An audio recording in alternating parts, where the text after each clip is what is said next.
Have you ever been in an unhealthy relationship? It could be with a partner, a friend, or even a work colleague. And have you ever felt completely depleted after being around them? Yeah, me too. Today's episode is all about energetic boundaries and how you can learn to protect your energy while still remaining open to love. We're talking about how setting boundaries can actually increase your spiritual gifts and allow you to live a life full of joy and happiness, surrounded by people who care about you and respect you. And today, I'm going to teach you the truth about energetic boundaries, that they're not just telling other people what to do, it's actually a form of self love and spiritual strength. So stay tuned because this information will transform your entire life. Welcome to Jyotindi, Journey to the Inner Divine, a sacred space for healing energy, emotional release, and soulful transformation. If you're ready to live with joy, ease, and purpose, you're in the right place. So, today I'm going to teach you the truth about energetic boundaries. They're not just telling other people what to do, they're actually a form of self love and spiritual strength. And one thing that I've seen on the internet lately that I find deeply concerning is a certain group of people rejecting the idea of boundaries entirely because they feel that they're selfish or bossy or bad in some way. And I believe that these people are just misguided and don't actually understand the concept of boundaries. So I'm going to go over that first so that we're all on the same page. First off, a boundary is not telling other people what to do. It's not telling them how they're allowed to treat you, which is a common misconception. It's not getting angry at people for mistreating you or punishing them for pushing your limits. It's not shaping other people's behavior. It is nothing like that. The truth is, we have no control over other people. We can't make them treat us any type of way, and we can't change how they choose to think or feel or act. All we can control is ourselves. So, keeping this in mind, how do you protect yourself when somebody constantly trespasses your limits? Boundaries should be formed as an if then statement.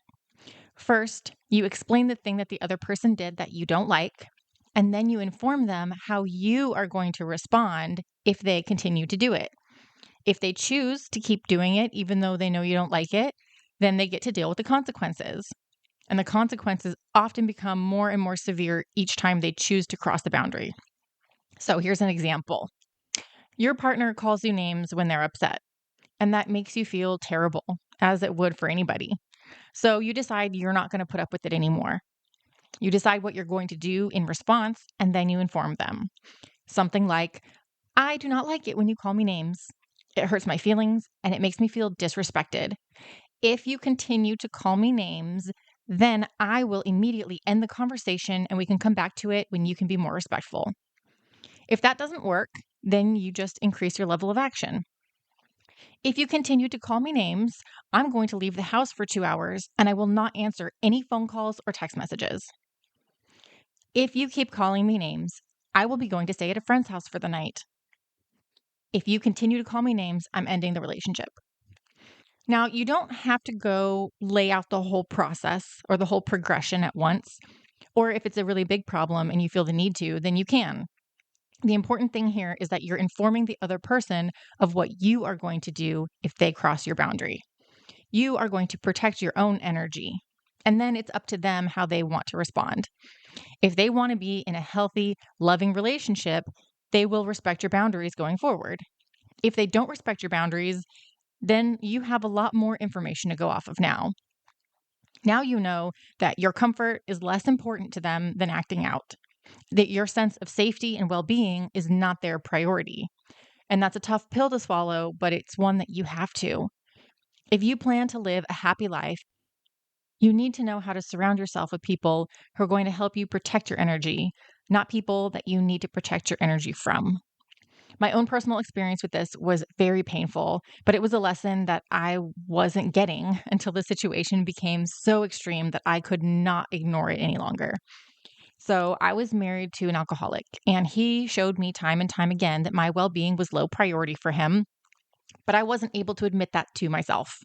It wasn't until I was having a medical emergency and he decided to indulge himself rather than seek medical care for me that I realized that he did not care about my well being at all.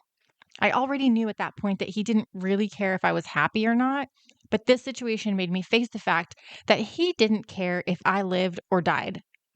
And that was a very painful and confusing time for me.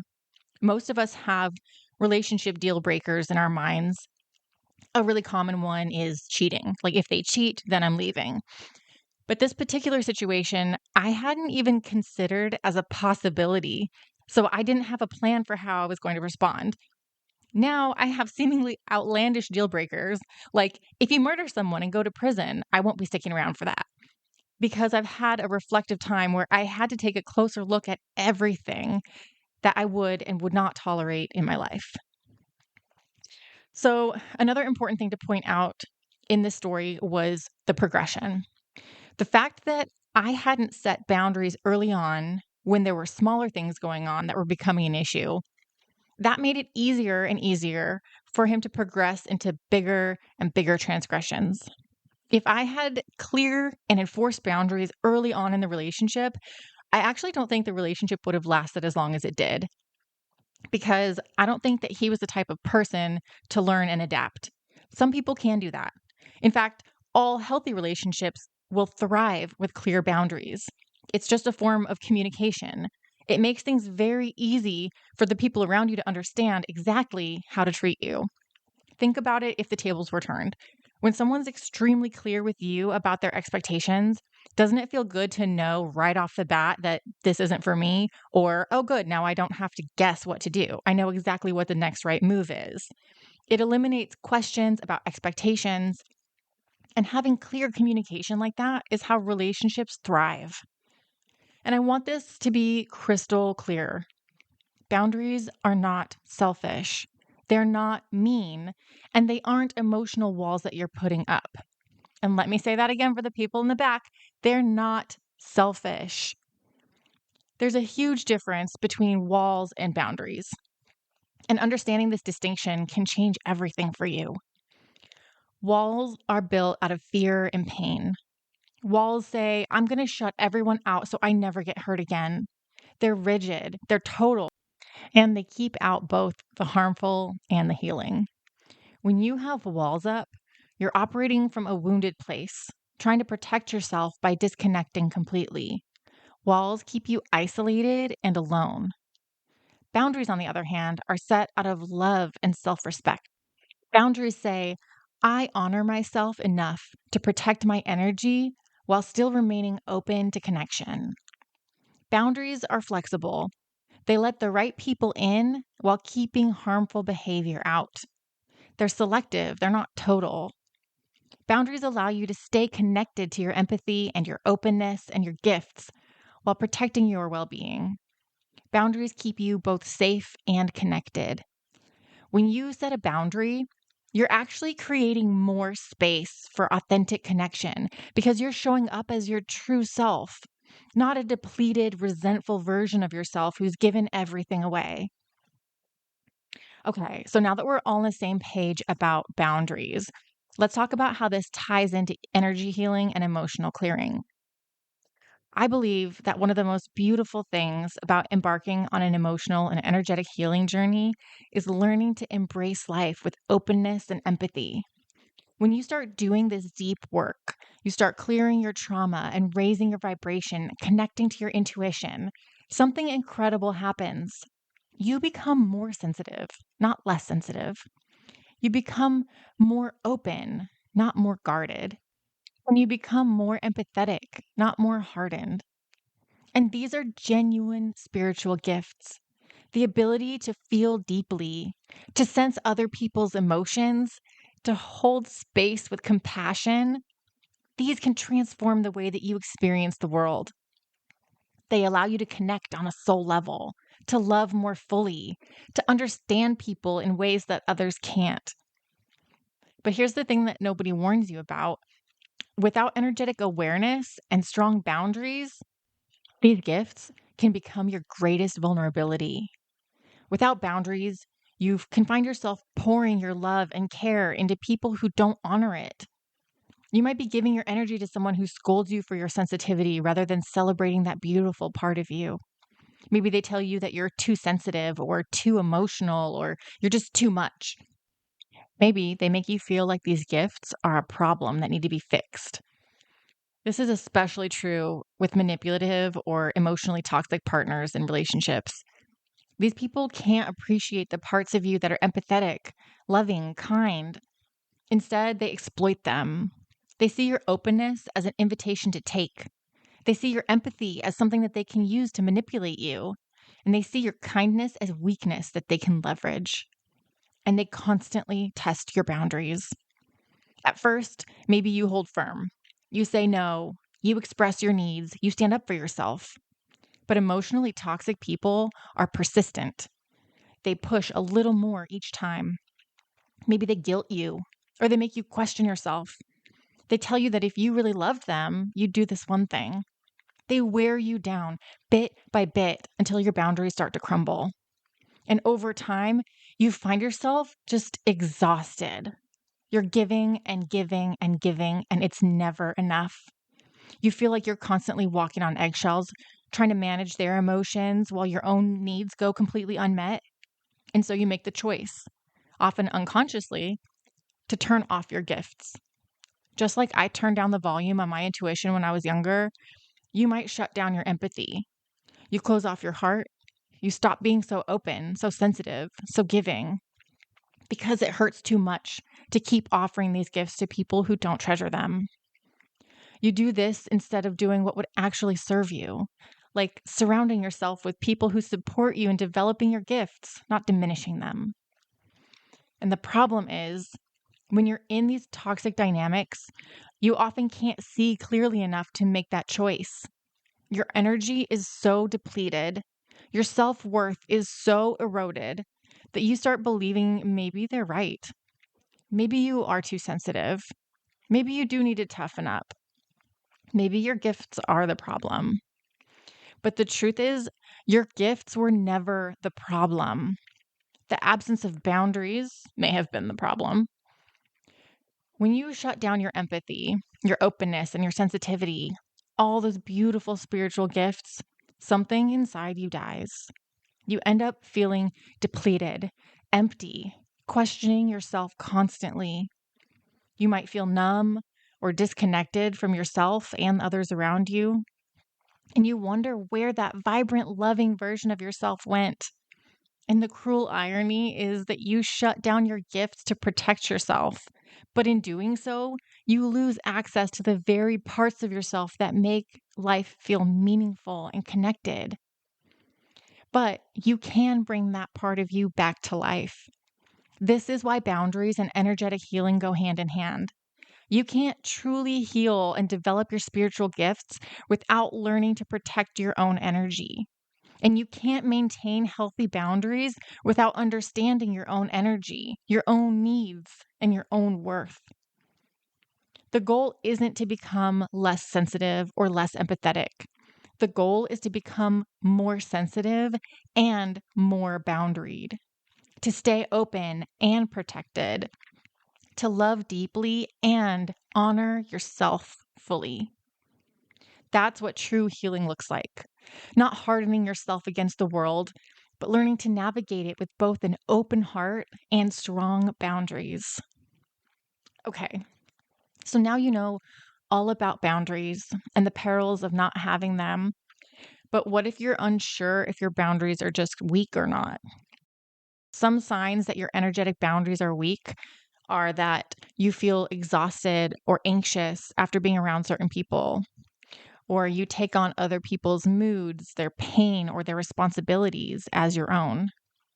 You struggle to say no or feel guilty when you do. You could feel foggy, heavy, or disconnected from your intuition after interacting with someone. And in toxic relationships, you lose your sense of self. You're always trying to fix yourself or heal your partner or heal yourself, thinking maybe if you heal yourself enough, things will get better. Walking on eggshells to keep the peace or feeling like their priorities are more important than yours. Boundaries don't mean that you stop caring. They mean that you stop carrying what isn't yours. Boundaries help you make the shift from I need to protect myself from others to I am responsible for my own energetic vibration. Like I mentioned earlier, we have no control over others, and that can feel really scary sometimes. But when you're able to take responsibility for your own energy, you'll likely feel yourself wanting to disengage from drama rather than trying to prove you're right or feeling the need to defend yourself. While you're drowning in the drama, you'll probably feel very strong feelings of either love or hate or anger. And when you begin to heal your emotions, they start to equalize and you release the need for hate, and it begins to be replaced with apathy towards the toxicity. You simply don't have the space in your mind for it, so you let it go. It becomes less and less important what the other person thinks of you, and more important how you feel about yourself. You develop sovereignty. Often, leaving a toxic partner becomes the catalyst for learning this sovereignty, this understanding that you can hold love for someone without staying entangled in their energy. You can care about somebody from a distance, and you can wish them well without sacrificing yourself on the altar of their needs. When I left my marriage, I had to have a really honest conversation with myself. I told myself, the love I have for him doesn't have to leave, but I do, for my own survival, for my own well being. And that gave me permission to go. Because I think so many of us stay stuck in toxic relationships because we genuinely love the person. And we've been taught that love means staying. Love means sacrificing. Love means tolerating the intolerable. But that's not love. That's self-abandonment. Once I created physical and emotional distance from him, something incredible started to happen. My trauma bonds, those addictive, anxiety-driven attachments that felt like love, but were actually just my nervous system responding to the chaos, those began to fade. The codependency that had me believing I couldn't survive without him, that I needed to fix him, that his happiness was my responsibility, that started to dissolve too. And as those false connections fell away, I could finally see clearly. I could see that whatever I felt for him, that confusing mix of love and fear and obligation, was absolutely not worth the experience of being with him. It wasn't worth the constant walking on eggshells. It wasn't worth the betrayals, the manipulation, or the way that he made me feel small. It wasn't worth losing myself. And that realization, as it landed, my feelings began to transform. And this is important. They transformed into what I should have been feeling all along, but couldn't access while I was still in it. They transformed into anger and outrage and pain. I felt angry that I'd been treated that way, and outraged that I'd accepted it for so long, and pain over all the years that I lost dimming my light to make somebody else comfortable. And I let myself feel it all. I didn't try to use spiritual bypassing my way to forgiveness. I didn't tell myself that I needed to let it go before I was ready. I honored those feelings because they were valid and they were part of my healing. And then over time, something shifted again. Those intense feelings, the anger, the pain, they began to fade into something else, into apathy. And I don't mean that in a numb, shut down kind of way. I mean a genuine, peaceful indifference. I no longer cared what he was doing or with whom. I wasn't checking his social media, wondering if he'd changed, hoping that he realized what he lost. I genuinely didn't care because I was too busy building something beautiful, my own life. I was focused on bettering myself.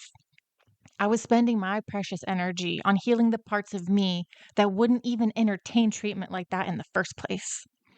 I was asking myself the hard questions like, why did I tolerate that disrespect? Where did I learn that my needs didn't matter? And what beliefs were I carrying that made me think that that was the best that I deserved? And once I shifted my focus to myself entirely, I had a profound realization. It wasn't selfish to focus on myself. It was an absolute necessity. For so long, I've been taught that self-focus was selfish, that caring about my own needs was narcissistic, that being a good person meant putting everybody else first.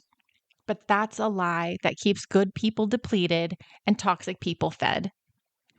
Focusing on myself is what allowed me to develop real communication skills, not manipulation tactics to avoid conflict, but honest, boundaried communication.